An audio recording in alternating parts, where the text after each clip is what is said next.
No sé si podemos volver, mientras seguimos viendo la pantalla dividida, a las imágenes satelitales del búnker, ¿no?, de Fordow, porque hay algunas agencias que ya empiezan a dilucidar cómo se pueden leer estas imágenes. Y estoy aquí viendo algunas lecturas que están haciendo los medios internacionales. Entre ellos también hay una imagen, hay un análisis de imágenes satelitales.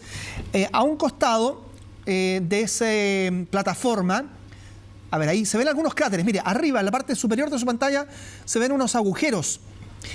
Esos agujeros no estaban antes. Y aparentemente esos son cráteres que dejaron los misiles enviados por Estados Unidos rumbo a la central, a la instalación nuclear de Fordow. A ver, vamos a tratar de ir dilucidando si es que hay más de esos cráteres, porque las imágenes satelitales desde cerca también muestran más de esos pequeños agujeros, que además son casi matemáticos. Mira, ahí está, ¿ve? Hay uno al menos en la parte superior de su pantalla, y hay otro que llega casi a una entrada, a uno de los accesos, o al menos uno de los caminos que da rumbo a la plataforma de acceso de esta planta, de esta instalación, quiero decir, nuclear allí en Fordow. Hay 6 cráteres visibles, dice la empresa satelital Maxar, separados en 2 ubicaciones cercanas dentro de Fordow, y se pueden ver a lo largo de la cresta que se extiende sobre el complejo subterráneo. Nosotros alcanzamos a ver por lo menos 2 en las imágenes acercadas que estamos viendo. Allí usted puede ver en esa imagen que se ven 2 cráteres justo a un costado de uno de los accesos a la plataforma de ingreso a Fordow.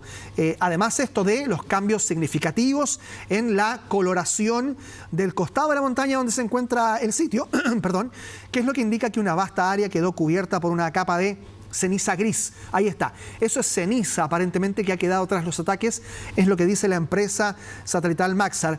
Esto, sin embargo, no hemos podido dilucidar si ha generado algún daño al interior, ¿no?, a la instalación subterránea, que, reiteramos, ha quedado ha quedado instalada a 80 metros por debajo de el desierto, allí en la zona de Qom, en Teherán. Mientras tanto, tenemos más informaciones. Hay una explosión que se ha registrado este domingo en una ciudad al suroriente de Irán que se llama Bushehr. Han informado varios medios estatales sin dar la ubicación exacta de las detonaciones, pero están tratando de contactar a las fuerzas de defensa de Israel para saber si ellos están detrás de estas últimas detonaciones, porque además Bushehr alberga la única planta nuclear operativa de Irán, una ciudad portuaria que se encuentra cerca de varias capitales del Golfo, ubicada a orillas del mar del Golfo Pérsico. La agencia de noticias Fars informó que los ataques se dirigieron a 2 lugares en la ciudad, pero no mencionó que la planta nuclear haya sido objetivo del ataque.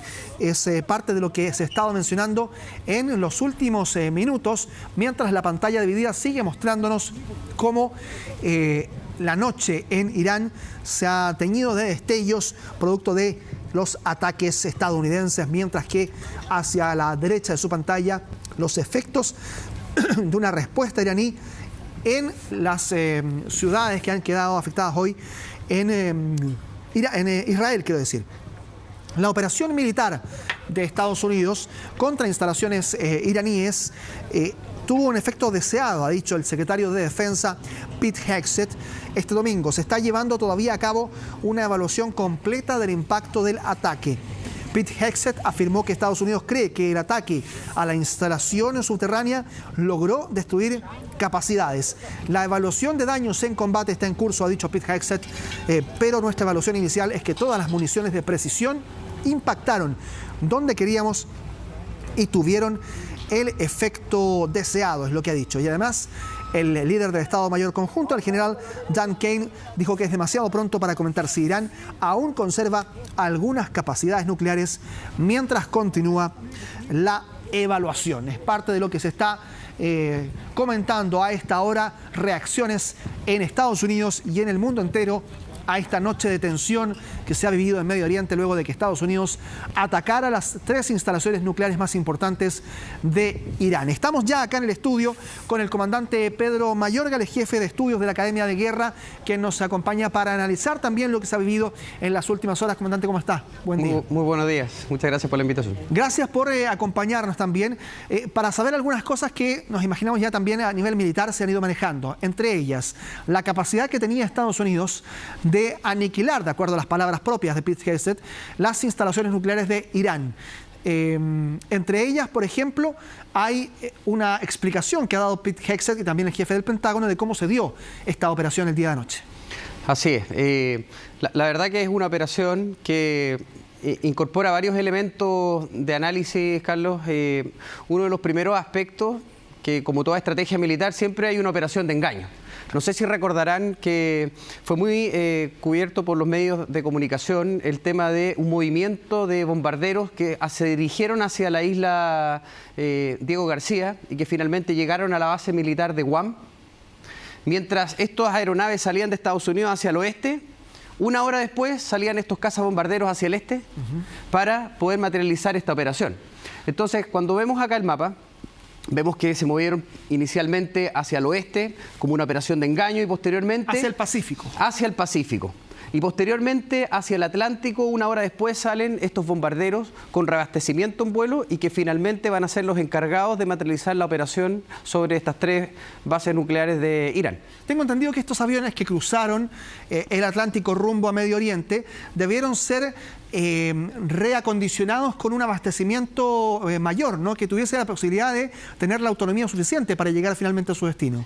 El B-2 tiene una autonomía de 11.000 kilómetros, que es bastante para poder cubrir esa distancia. Sin embargo, para ir y volver necesita este reabastecimiento, el cual se materializó en vuelo y fue parte de las 125 aeronaves de las que se tiene hasta ahora conocimiento que participaron en esta operación. Claro. Bueno, aquí estamos viendo el mapa de Medio Oriente. Vemos aquí está Israel, Líbano por el poniente, ¿no? ¿Cierto? Siria, Jordania son otros países limítrofes con Israel. Además, luego ya viene Irak, que es uno de los países geográficamente más grandes, pero luego está geográficamente también este país que es Irán, que además representa desafíos topográficos, geográficos bien interesantes respecto de la cantidad de montañas que hay. Hemos comentado mucho que Teherán incluso se parece a Santiago porque tiene cordones montañosos que rodean al valle donde está la ciudad misma, y por lo tanto también sobrevolar Irán, más allá de la seguridad misma, digamos, pero en términos de la geografía, representa un desafío, ¿no? Sí, es un desafío y esta zona que tú mencionabas en general siempre ha sido muy temida por el gran potencial que tenía de defensa antiaérea. Lo que ha llamado la atención en este último periodo es cuán degradado está el sistema de defensa antiaéreo que tiene Irán. Tiene elementos S-300, 400, que son de tecnología rusa, que podrían interceptar un avión, un caza de combate, pero hoy en día vemos que tanto Israel como Estados Unidos tienen cierto control del aire que les permite hacer todo este tipo de operaciones. Claro, en algún momento de hecho lo dijo Estados Unidos, el propio Donald Trump dijo días antes, ¿no? Estados Unidos, días antes de involucrarse incluso, Estados Unidos tiene el control del espacio aéreo de Irán, dijo, o de Teherán al menos.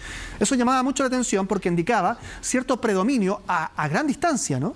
Así es, y por ejemplo hay un bombardeo que se hace aquí en un aeródromo, prácticamente cruzando todo el territorio. Llegando casi a Afganistán. Claro, y eso da cuenta de cómo Israel se está moviendo dentro de Teherán, perdón, dentro de Irán, respecto a lo que es el control aéreo. Claro, y en ese sentido, ¿cuánto le ayuda, por ejemplo, a Estados Unidos tener, también para hacerse una idea, estas bases en otros países de la región? Si volvemos a ampliar el mapa también para poder ver, porque obviamente aquí hay unas zonas, ya un poco más al sur, que es Arabia Saudita, y también en este caso los Emiratos Árabes Unidos, que tienen bases estadounidenses.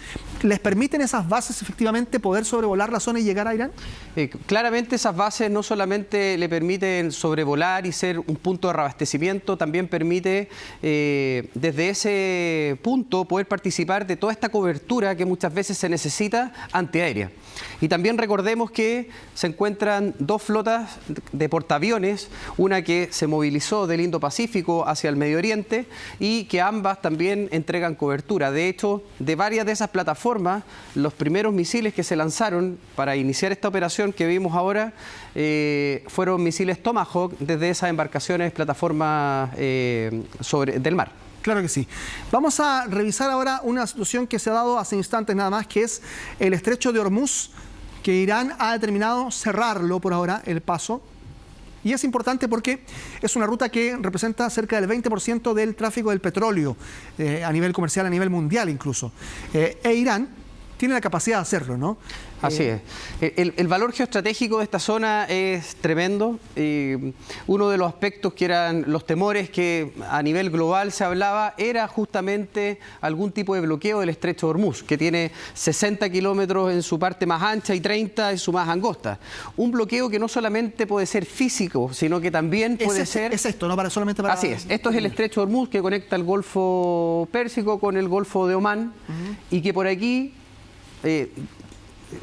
transita todo lo que es el petróleo por mar. Estamos hablando de 1/3 de todo el petróleo que es transportado por mar, pasa por acá, y 1/5 de todo el gas natural licuado también pasa por esa zona. Por lo tanto, su impacto no solamente es local y regional, es un impacto global. Claro, y Irán tiene dominio sobre la costa norte, digamos. Así es.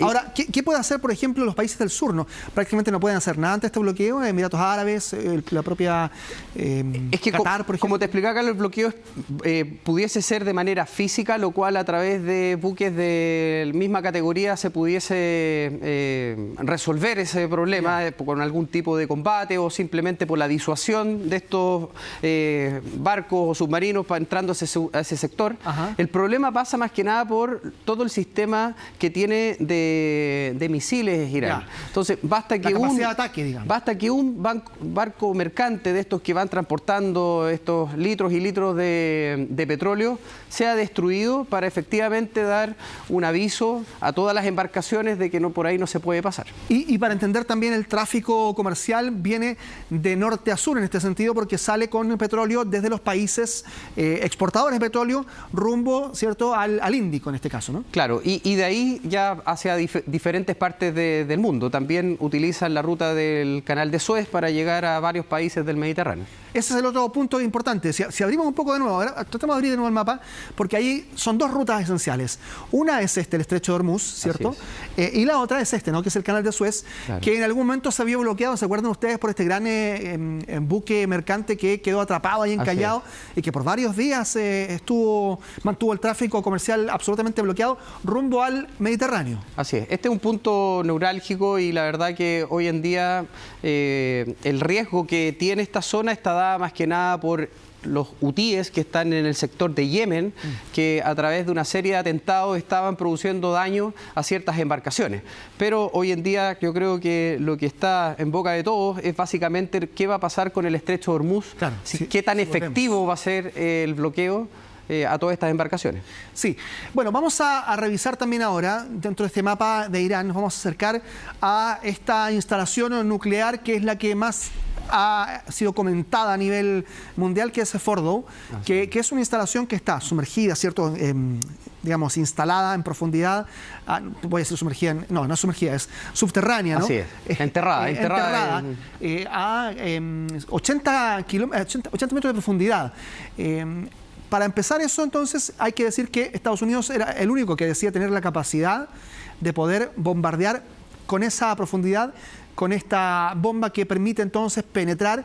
Y hemos visto en las imágenes satelitales que al menos, dice Estados Unidos, tiene algunos daños y se ven en algunos cráteres que se han visto cercanos a la plataforma de acceso. Si nos puede explicar un poco cuál es la capacidad de daño que pudo tener en esta instalación Estados Unidos. Sí, se habla de que fueron lanzadas 12 bombas porque...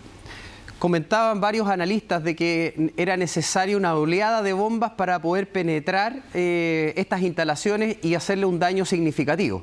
No bastaba solamente con una bomba, sino era una oleada de bombas que fueran penetrando, porque la bomba opera con una espoleta de retardo. Entra, se entierra 60 metros, 50, lo que logre llegar la bomba, y posteriormente la espoleta de retardo hace que explote.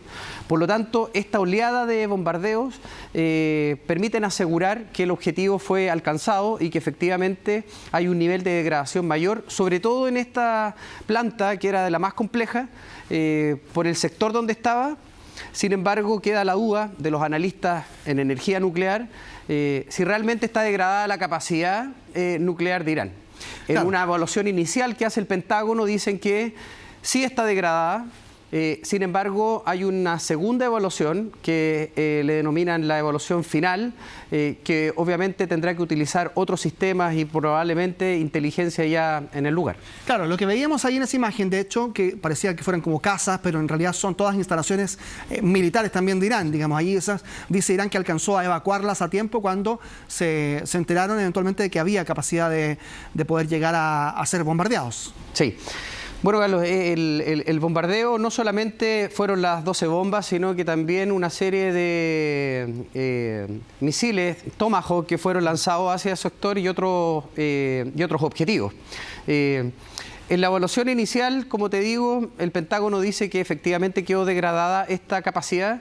Sin embargo, el conocimiento, el material y todo el equipamiento y lo que alcanzó a sacar tal vez Irán en esa evacuación de ese lugar a otro es lo que queda la gran duda y es difícil de traquear. Claro. Porque este uranio enriquecido, escuchaba yo un analista estadounidense de energía nuclear, decía, un uranio enriquecido, la verdad que son porciones muy pequeñas. Fáciles de transportar y que podrían moverse de un lugar a otro. Entonces no sabemos en qué momento, finalmente, hasta qué nivel llegó realmente Irán de este enriquecimiento de uranio y si ese material y el equipamiento y obviamente el conocimiento se encuentra ahora dispersado por otros lugares. Claro, hay otras versiones también desde la prensa iraní, digamos, los medios estatales. Sabemos que hay un control de prensa ahí importante, pero los medios iraníes también habían dicho que las autoridades nucleares de Irán habían logrado trasladar, a propósito de lo que usted dice, habían logrado trasladar el uranio que estaba siendo enriquecido a lugares seguros para no ser víctima de los bombardeos. Todo esto es una evaluación que vamos a tener que estar escuchando durante un tiempo, ¿no? Algunas semanas por lo menos, que Estados Unidos o Israel dice algo e Irán dice otra cosa, digamos.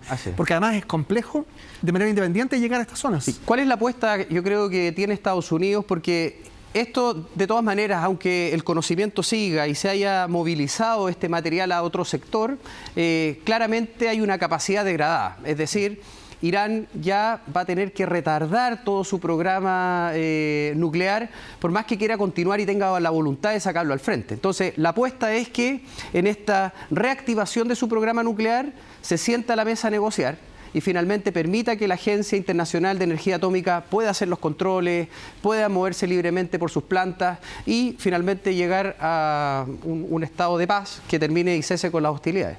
Comandante, tenemos unas imágenes que nos han ido llegando de a poco también a nuestros equipos para poder ir analizándolas, pero lo invito a que se quede con nosotros, nos acompañe unos segundos porque tenemos que hacer una breve pausa. Regresamos enseguida con más y seguimos analizando la tensión que se vive en Medio Oriente y en el mundo luego de los ataques estadounidenses a las instalaciones nucleares en Irán. Ya regresamos. Primer plano.